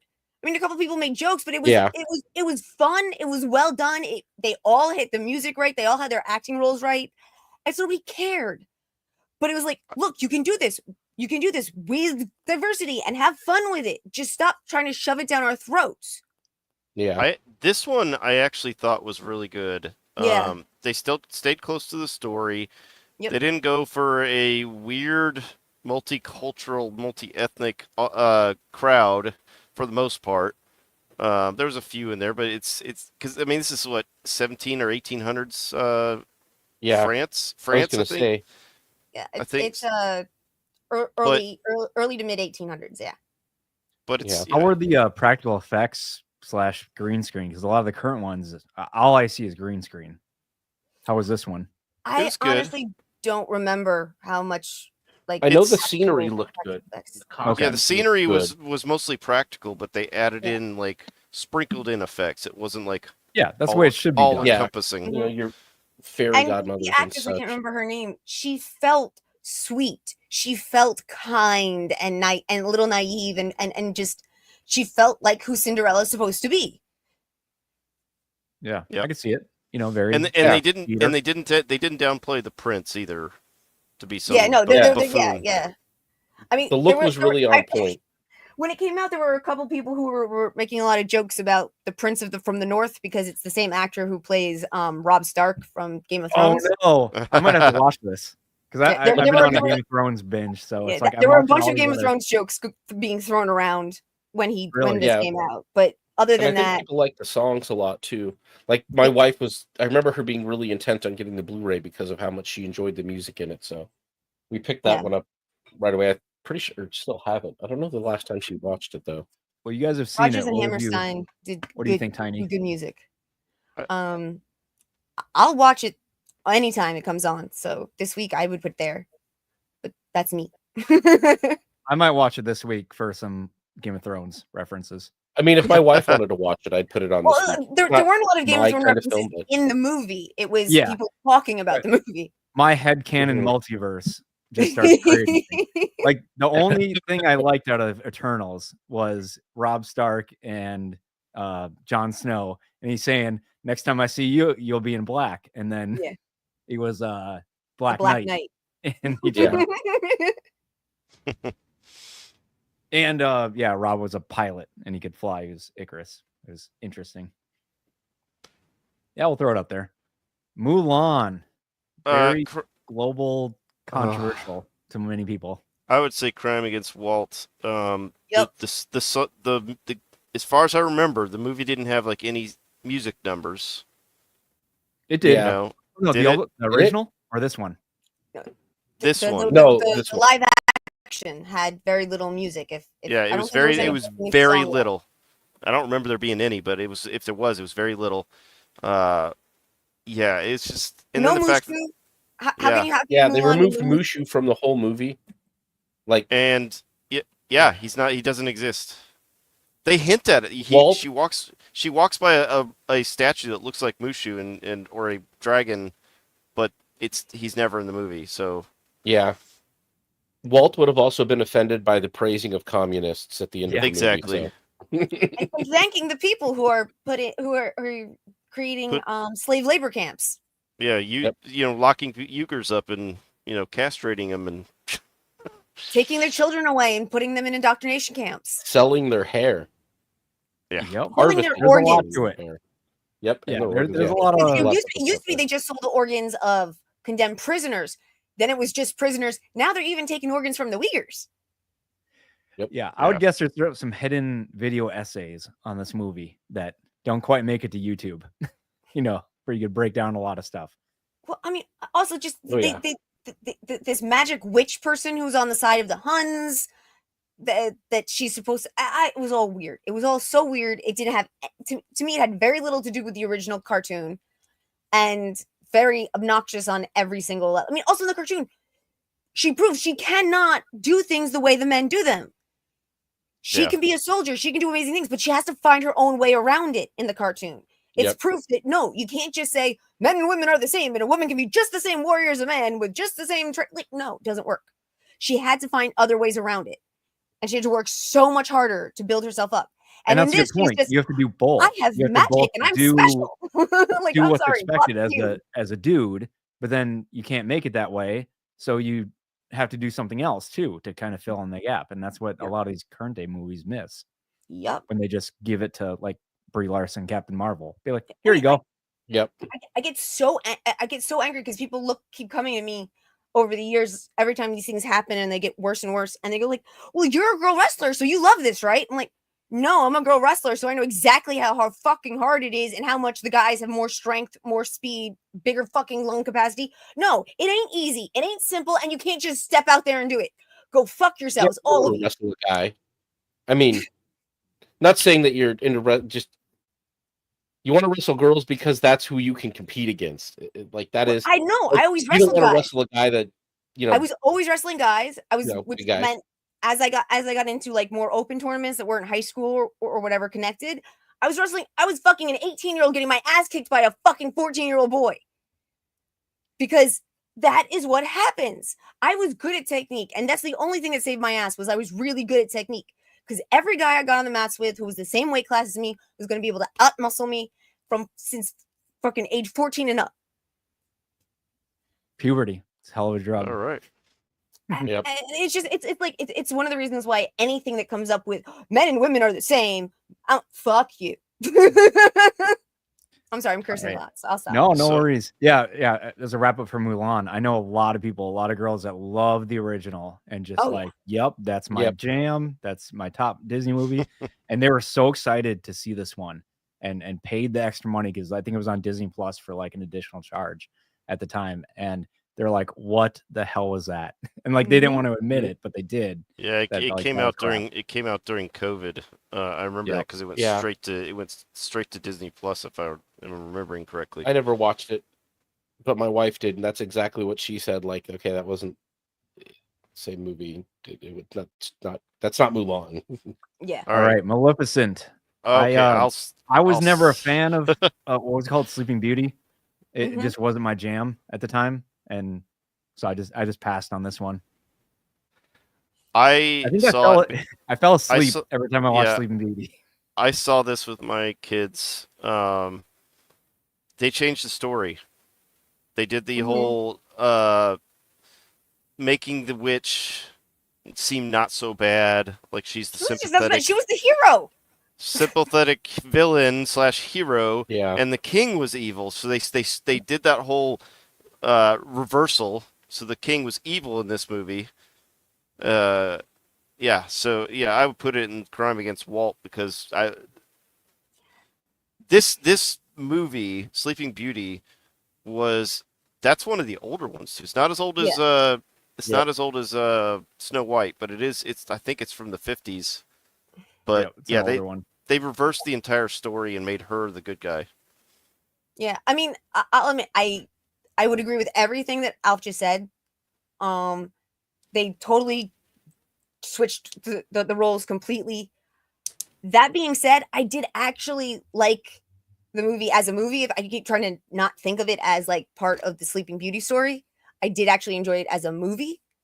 But no, as it comes to being a Disney story or being a recreation of the original, no, it was awful. It was definitely a crime against Walt in that way. So you're fine with it being like a multiverse story in your head? I sort of, maybe, kind of. I don't know. I mean, the king like in the original is a bit of an idiot. he's not necessarily evil, but he is a bit of an idiot.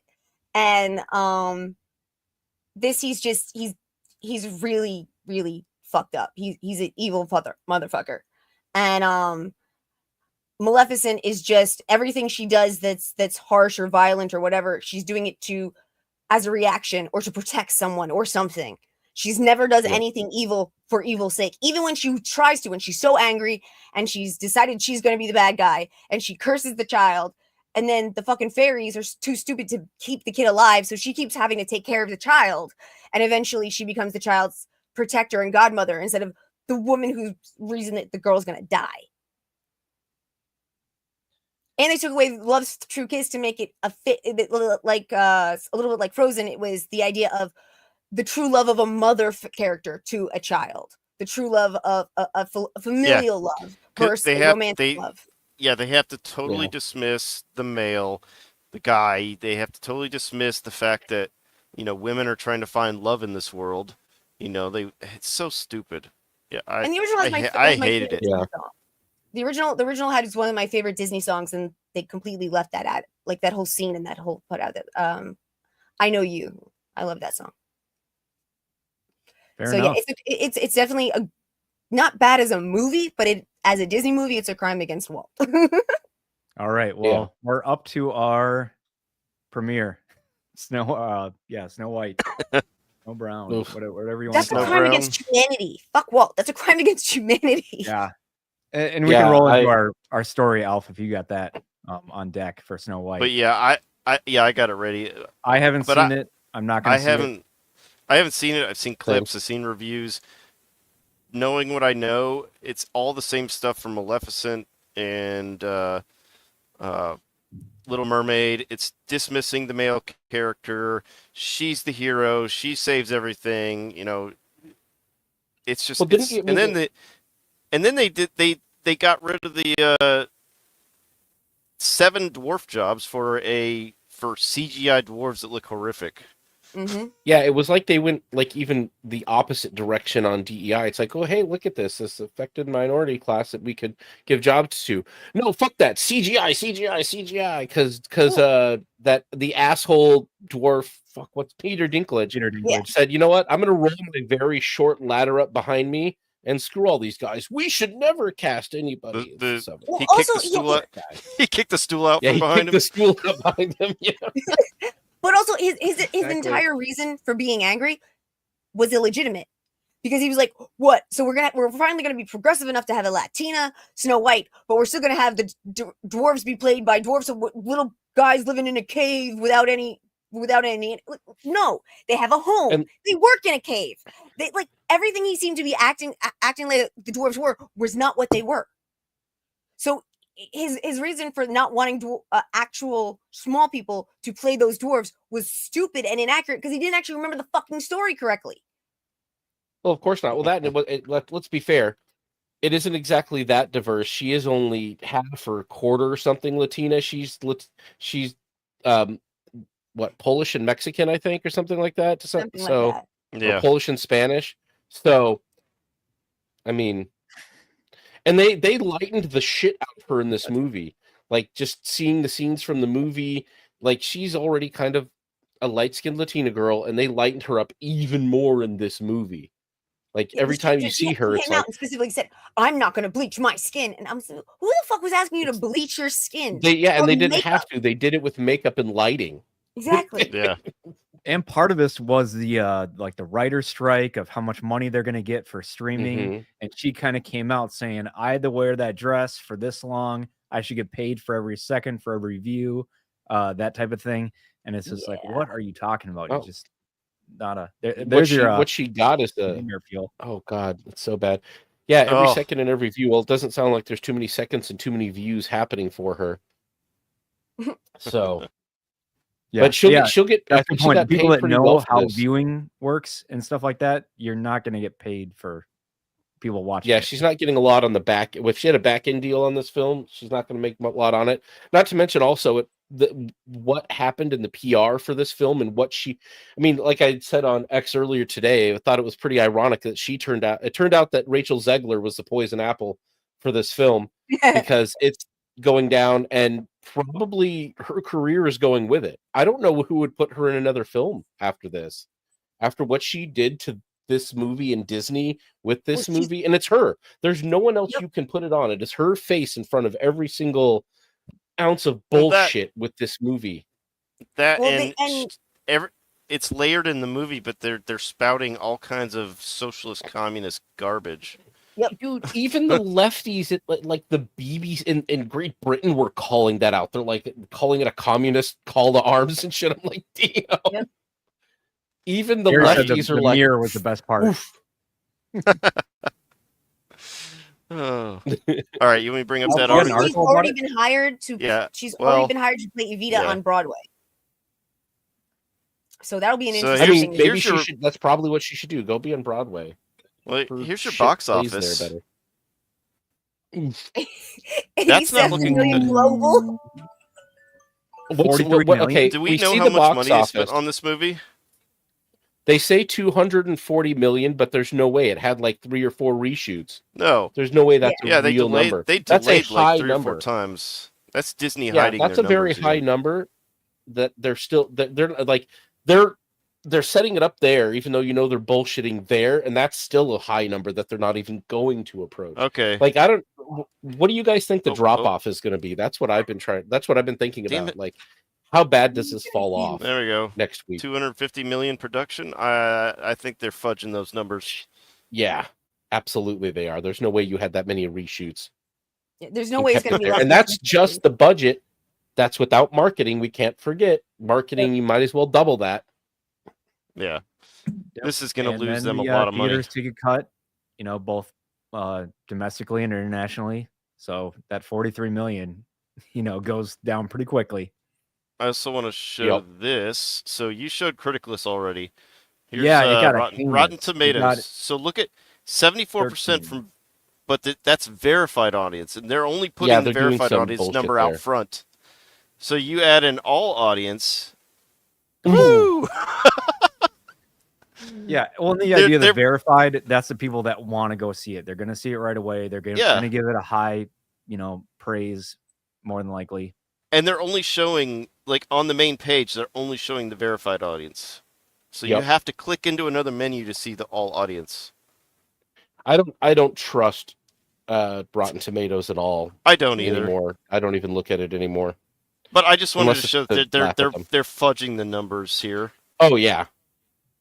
That's a pretty big delta. Very big change there between the two. Very big. What does all critics say?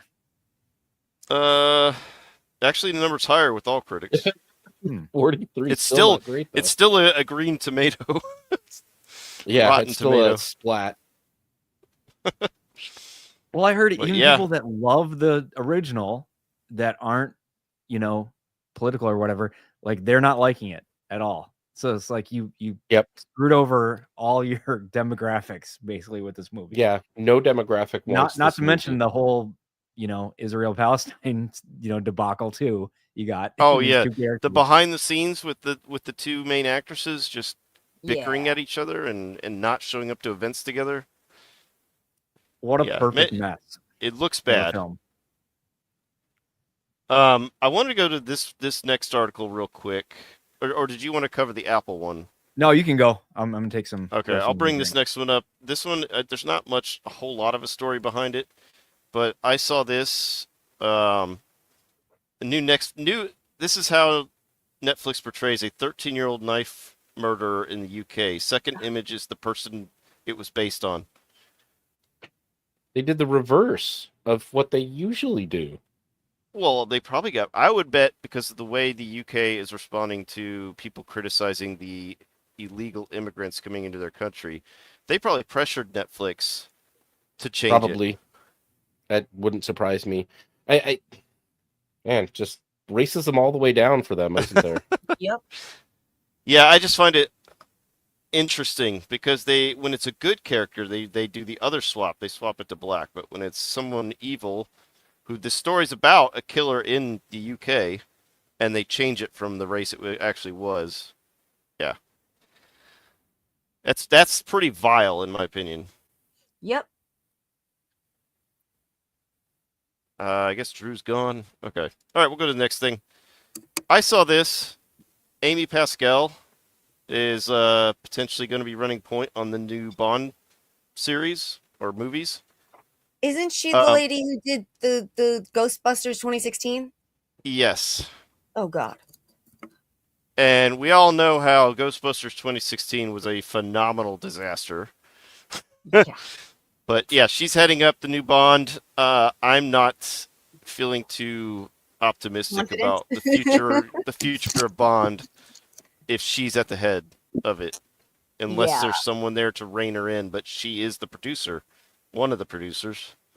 So, congratulations. Yeah. I think Bond is screwed. Well, that's the thing. I just heard an interview with Critical Drinker and Chris Williams. I might be messing up his name. He's a pretty good interviewer. And they were talking about, the James Bond franchise, and he's like, yeah, it doesn't look pretty good going forward with this stuff, with the different people involved with Amazon. Basically, Drinker's suggestion was it's gonna turn into everything. You're gonna see many different variations of Bond, side stories of all these different people, and it's just gonna get so diluted, so saturated. You're just not gonna know what it is anymore. Yeah. There's gonna be cartoons. That's kind of what his yeah, they're trying to do what everyone, ever since the MCU became what it was, everyone has been trying to mimic that. A huge series with lots of products and stuff going in all directions. They tried that with Doctor Who, and it failed phenomenally because, they put a bunch of woke garbage in that series with the new Doctors. But that was they were going to call it the Whoverse because that's what they wanted. They wanted all kinds of products and other stuff, and it failed, terribly. That's what they're trying to do with Bond. And it's not going to end well, especially if they do what we think they're going to do to it. Yeah, you mean put a woman I'm in? not looking forward to it. I've always been a big Bond. I'm not a fanatic, but a fan of just basically popcorn is how I treated Bond. I went back and watched all the old ones before my time and grew up on Pierce Brosnan. Daniel Craig was fine. Meh, I'll call it meh on our scale, pretty much. But yeah. Pierce Brosnan was Casino Royale. Yeah. That was that. I think that was the last one I really got into was Casino Royale. And that was the only one of his movies that was good. Was the first one he did. I have some nostalgia with the Bond because when I was growing up in the 80s and 90s, TBS would play marathons at least once or twice a year of James Bond movies, and I'd buckle down and just watch them back to back. Yeah, so I love doing that. Getting to see each of the different Bonds and how they were as a Bond character. Because they each gave a different flavor to the character. But I think Bond is done. If they're trying to make it into this cinematic universe with lots of products like shows and movies, I think it's going to tank, especially if they put in their agenda in it as well. The versification of IPs is so retarded. I hate the Spider-Verse. I even hate the Marvel verse. Just stop. One continuity, one person filling the role.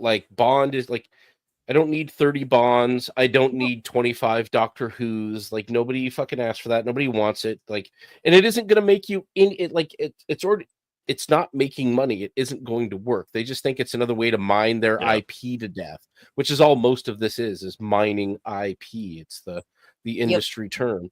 We're going to mine it for all we can because we're going to make money out of it. No, you're taking losses constantly on it. None of these versifications have worked at all. The only time it worked was with the MCU, and it was when they stayed to it just being movies that it worked. When they started trying to do TV shows, it wasted a lot of money because most people weren't seeing the TV shows. They'd go between movies when you were supposed to technically watch these shows between the movies. People aren't watching them, so they're confused when they see things different. Yep. When they watch the next movie. It worked in it worked in the movies, I think, for the Infinity Saga or whatever. But after that, I wanted anything but that. I wanted to see them spend some time dealing in the street level. And you could have, say, a verse of the street level New York heroes in NYC. They were doing that with the original Netflix shows. That was their not all of them were down good, in the dirt. No, they weren't all good, but it was that down in the dirt hero.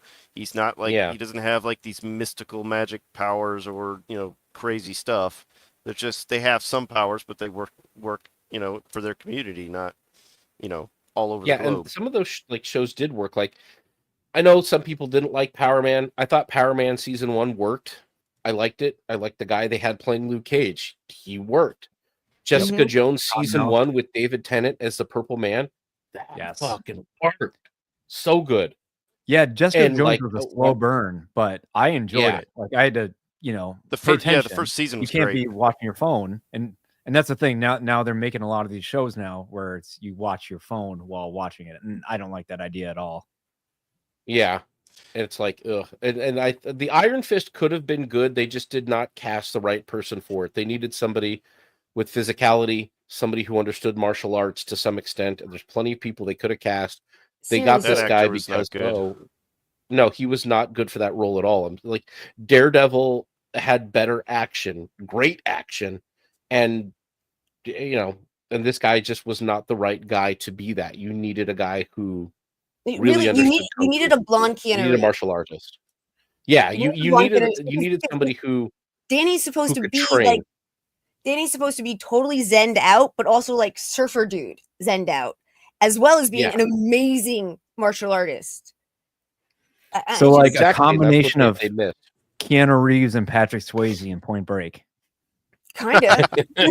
Yeah. I mean, to me, Danny was always very much Keanu Reeves, but because he's supposed to just be so chill, very, very Buddhist, very Zen from all the years he spent in Shangri-La.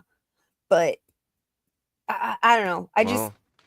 There's so much to Danny, and I was so looking forward to that fucking show, and then I was so disappointed. Yeah, that was the one where that was where the Netflix dropped the ball. Well, speaking of Zen, apparently Apple has no Zen because they're spending over $1 billion a year on streaming. Losing over $1 billion. I guess they can afford it though, right? I mean, what is it? I'm assuming it's a tax write-off for them. It's subsidized by their cell phone, business, because they make a lot of money off that. All their electronics. Yeah, and it's computers subsidized as well. by the Uyghur slave labor. That's what it's really subsidized by. Well, it's funny, like when I mention Apple TV, people are like, "Oh, I don't have that box or whatever." Because originally, 10 years ago, it was like a Roku. It was Apple TV, and I bought one too because you didn't have an Apple TV TV as prevalent. Yeah, it was actually, and at some point, it was built into their TVs, so it forced you to buy their TV. Yeah. Yep. And so, like, I liked it. I liked the little box, the Apple TV, because I could have my Netflix, and I think it was pretty much just Netflix and Hulu, maybe something like that. And I'm like, all right, this is fine, But then you get the Fire Stick, and you get all these things, and now every TV has every app, and TVs are basically computers now that tell me to reset my password, and I got to type it in with each letter, and then it's not correct, and I got to reset my password. Yeah, exactly. Yeah. I need to get a new TV. Like, I love my TV. It's a nice, simple. It's 5 or 6 years old. Nice, simple Toshiba smart TV. But I can connect my Bluetooth like earphones and stuff to it, and it all connects. But it won't play. It just sits there in like circles, round and round and round and round. Like it doesn't have enough RAM or something. I'm like, I think we're seeing the beginning of the end of the streaming wars, which South Park had a pretty good episode about this a couple years ago. True. Where they related to a different thing with the Colorado, California rivers and stuff. And I'm like, this kind of makes sense. But yeah, we've seen it before. Like you can't just make a streaming, you can't just copy Netflix and then put only your stuff on there. Like Disney's been doing this, and it's like, this film made all this money because we sold it to Disney Plus, and now it's got memberships. I'll admit for Apple TV, because I've been watching stuff, kind of the stuff they're putting out, and there was several shows I wanted to watch, so I signed up for a month, binged all the stuff I wanted to watch. Some of their stuff is pretty high quality. Was this one the Gorge that you were talking about? Yeah, the Gorge. That one's not as high quality. Still a good movie though. The Gorge, Ted Lasso was really good. Although the last season, some little sprinkling of woke stuff started working in there. Then what was the other one? I heard is a documentary. I still haven't seen that, so I'm gonna have to sign up again when they get a few more shows that I actually want to watch. Masters of the Air is a good series. It's basically they're showing the air war, and it's kind of like Band of Brothers, but they're showing the air war perspective. Not as good as Band of Brothers, but it's better. It's better than the Pacific. But yeah, there's some good shows on there. It's just you just got to go on and binge them all, and then don't stay subscribed because that's the same thing with everything. Like I just finished The Penguin, and I'm sitting here looking at HBO Max last night, and I'm like, okay, why the fuck? What am I going to do with this now? I like HBO Max because Well, they have. I love it. I go back and watch the animated series. So you got your Batman, your Justice League. Yeah. Yeah. I have those in physical media, so that's why I'm like, okay, So what if am I you going to do wanna with watch it? Like, them I've got there too, Justice League animated series, Batman the animated series, Superman the animated series, Batman Beyond. I have all of it on Blu-ray remasters. So did we talk about that? Did I send you that message, Professor Savage? you did send it to me. Yes, Okay, I do have it. Yeah, Believe me. Yeah, I'm working on the planning for that right now. EFAP, yeah. Audience, be on the lookout for that. I don't have a set timeline, but yeah, we're doing an EFAP breakdown of all the animated series, starting with DC, and then maybe getting a little crazy in the MCU types or Marvel, 90s Marvel and stuff. But yeah, good things come. I'm excited about that. But yeah, this whole streaming, it's gonna come down. It's like what's that movie with Sandra Bullock and John Demolition Man. Yeah, thank you. Demolition Man, you know, the fast The food Restaurant Wars. Depending on where you watch the movie, Taco Bell or Pizza Hut won the fast food that's wars. the Restaurant Wars. Wait, Yeah. where does it say Pizza Hut? In like Europe or Asia or something like that. Wow, I didn't know that. Seen the version where Pizza Hut won the fast food wars. And I think that was before they were the same company of Yum Brands. Okay, I'm a businessman. I got you. No, I get it. I had somehow missed that piece of lore. Yeah, I love that I was movie. watching YouTube videos like 10 years ago, breaking down these video essay movies, and they're like, yeah, Pizza Hut won the fast food. I'm like, where is this YouTube channel from? And they're from some continent, and I'm like, all right, that's interesting. but yeah, No, the whole thing is, I think it's going to come down to like two different streaming. Because even now, when you pull up Disney Plus, it's Hulu, so it's like it's basically Hulu, Disney Plus in name only. Because you pull up, it says Disney Plus. You pull up and you're getting, what was it, Anora and these other ones. They're on Hulu or whatever, and kids that love Disney Plus can just pull up these, you know, FX style ones, and it's not really Disney Plus. I think Paramount Plus is going to fold and just sell their products to other streaming services. It'd be smart. They're absolutely going to. Well, see, Alf, that's a very good point, because what I was going to say is that like Rupert Murdoch did something very interesting that nobody was paying attention to when he sold all of his IP off to Disney and said, "Here you go, figure it out. Here's all this IP. Don't fuck it up." After that, Rupert Murdoch launched what is probably one of the strongest and fastest growing streaming services out there, called Tubi. It's free, it's ad sourced, and it's currently, as far as Nielsen is confirmed, and I put this in a link in the chat there, it's outpacing Peacock, Max, Paramount Plus, Apple TV. It's already doing way bigger numbers than them. Like, and they have the proper mindset for this. That, like, when Max recently said, "Hey, we're getting rid of all of the classic Looney Tunes and dumping all of the old Looney Tune stuff off here. We're moving it from the service." Tubi jumped in and said, "We're going to license all that shit from you."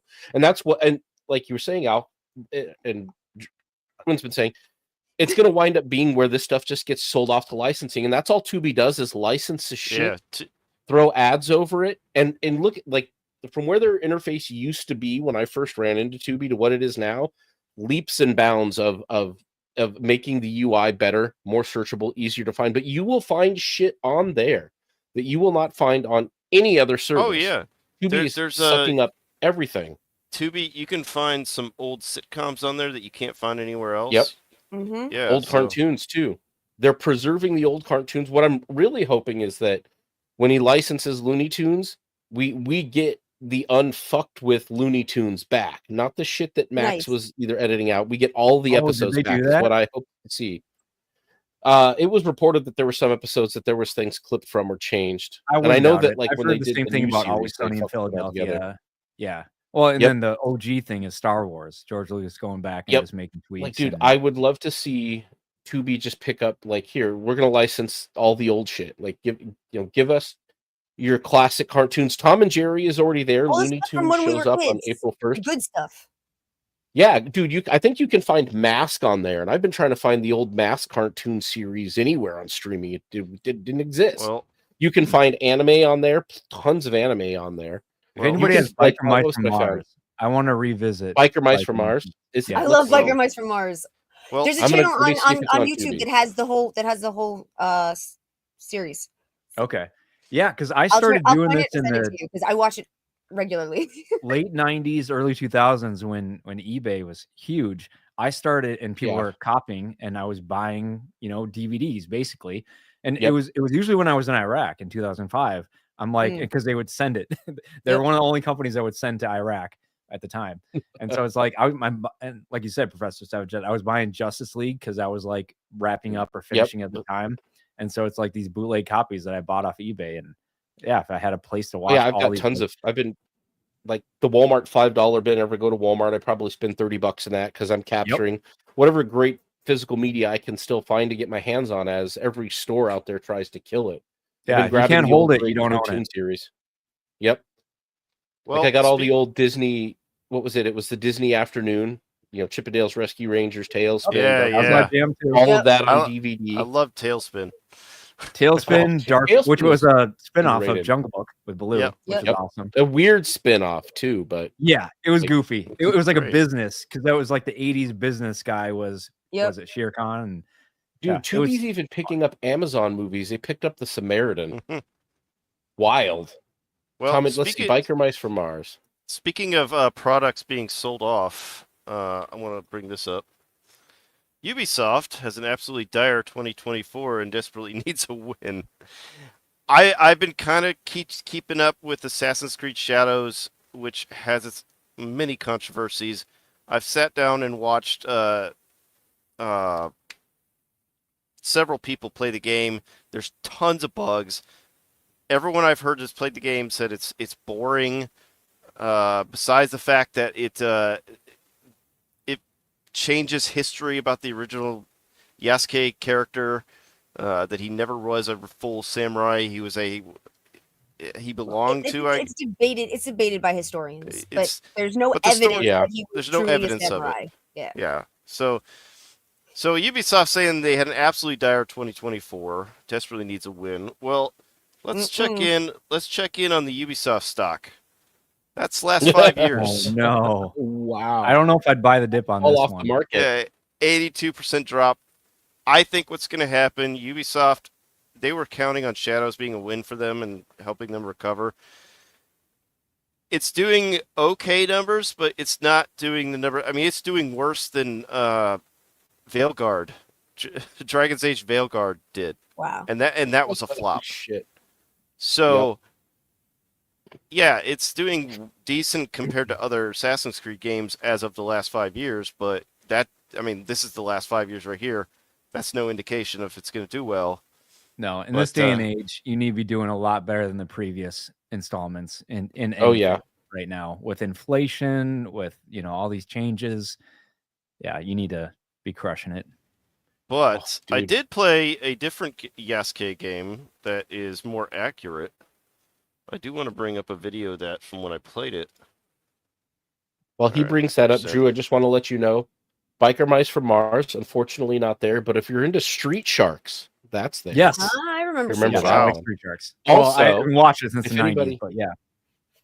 If anybody likes terrible outer space sci-fi movies, Werewolf Bitches from Outer Space is apparently on Tubi as well. Okay. All right, so this is I just got into the second level in this game. I'll just let myself speak for it in the clip. There's a bullet train in feudal Japan. 100 plus 100. Go. Is that a beer helmet? Yes, I'm wearing a beer helmet. Love it. I see. You got the same version I did. Yeah, this looks legit. Yeah, this is completely accurate. Dude, if they made it's just as accurate as the Assassin's Creed game. If they just made the controls better, this game could be so good. There's a bullet train. Okay. Yeah, it's so ridiculous. It's fun. Like you said, the controls are really janky, so you just have to kind of get used to that. But I felt it with the content I was getting. I felt it was worth pushing through the difficult controls, to see the wackiness of the game. So For the $8 price tag, hell yeah.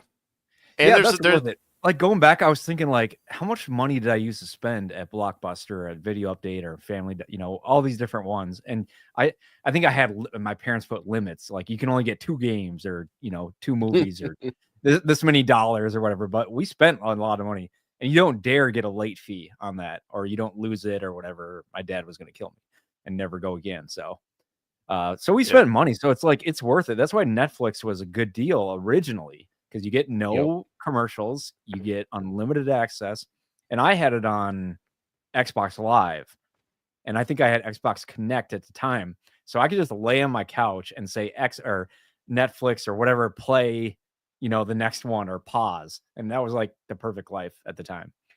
I didn't know how good I had it back then. Yep. But we got pretty much into it with that discussion, but that was fun. That ranking earlier. Mm-hmm. So that was really good. That was a good time. I want to keep a good hard stop at top of the hour.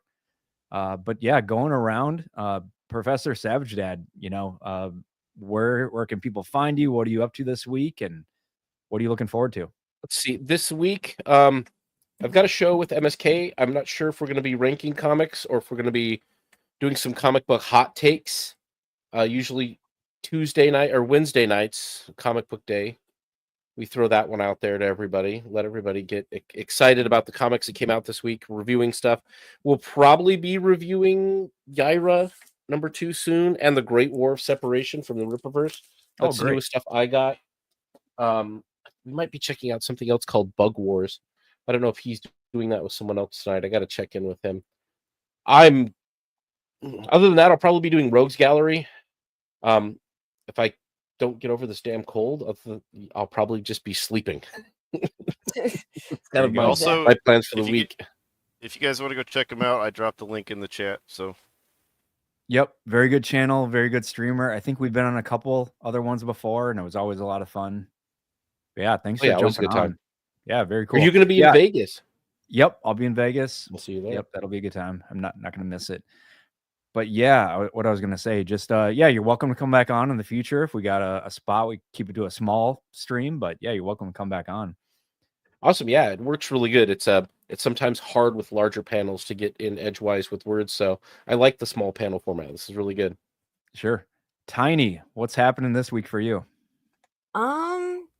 Not a huge amount. I'm finally got a week where I'm not on bouncing all over the place.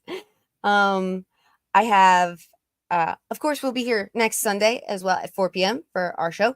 I will also be on Drunken Emerald Arrows Friday night at 9:30. Insert title here podcast. I'm on every week. Next week we have Dungeons & Dragons on Heavy Metal Nate's channel. We're doing Curse of Strahd. I think we're up to episode 20. Maybe 21, something like that, where the entire party is turning evil, so you should come watch us. We interact with our chat a whole bunch. Tuesday, I'll also be on Drunken Emerald Arrow's channel for Nerds on the News. And I think that's it. If I forgot something, I really, really, really apologize. Oh, some late night Saturdays, I'm able to make Mr. Burger's late night trivia, music trivia, where you can watch me really enjoy the music and not be able to remember anybody's names correctly. Awesome. Alf? Yeah, I'm Horny Alf. I do gaming content. I stream 5 or 6 times a week. Mondays, I've been playing through Skyrim. My first time trying to beat the game. I played it before, but only got about a third of the way through it, so I'm doing a full playthrough. Wednesdays, I play War Thunder, just playing planes, boats, tanks, blowing things up. Fridays, we kind of varied up. That's kind of a multiplayer night before Ballbusters, where we play either Starship Troopers or Dark Tide or whatever. Saturday during the day, I'm going to start my next Doom playthrough. I'm trying to get them all done before the new Doom game comes out, but Doom Eternal. And then after that's going to be Doom 3 once I get to that. And then Sundays, we're back here doing this. Hell yeah. And it looks like you're squatting in RK Outpost previous. Yes. couple houses. Yeah, He's I didn't changed have it. all the time. I didn't have the updated one, but this one actually looks better than his new setup. Yeah. Yeah, at least it has. I mean, it had the. I think he got rid of that setup because somebody made fun of him for having the trans flag as his background on his wall, but now he just doesn't have anything. Awesome. Well, yep, I'm Drew Outstanding. You can find me on X at Drew Outstanding, where I talk about a bunch of different more controversial discussion type things. And on YouTube, what am I going as? Operation Outstanding in Field. I'm training for sit down skiing, so I got that next week and in Colorado, so that'll be a lot of fun. I'm going to take as much footage as I can and post that over there. It's been really the highlight of my year is just being able to push forward. The more I can do extreme sports type things in a safe way with prosthetics and trainers and instructors and all this, the more I can do on the daily. And some of you have seen me at the last couple meetups, and I've been doing a lot more with my physical limitations. So it's been amazing adventure. So catch me there. And when I'm not out doing that stuff, I'm here, Pop Culture Patriots, every week, 7-6-5-4 time zone US times. And then, like I said, I'm working on a EFAP style, the animated series stream and all kinds of stuff. So big things to come this year. So Thank you, everybody. Chat was awesome. We were interacting a lot. Thanks for your donations, the gifted membership. Yeah, that's what I want to say. Channel and we'll be I did want to say thanks to everyone who donated. That helps for me running this channel. So it's all appreciated. Hell yeah. And then we'll leave it right there. And then have a good one. We'll give you a salute, punch, and see you next week. See ya. Bye. See ya.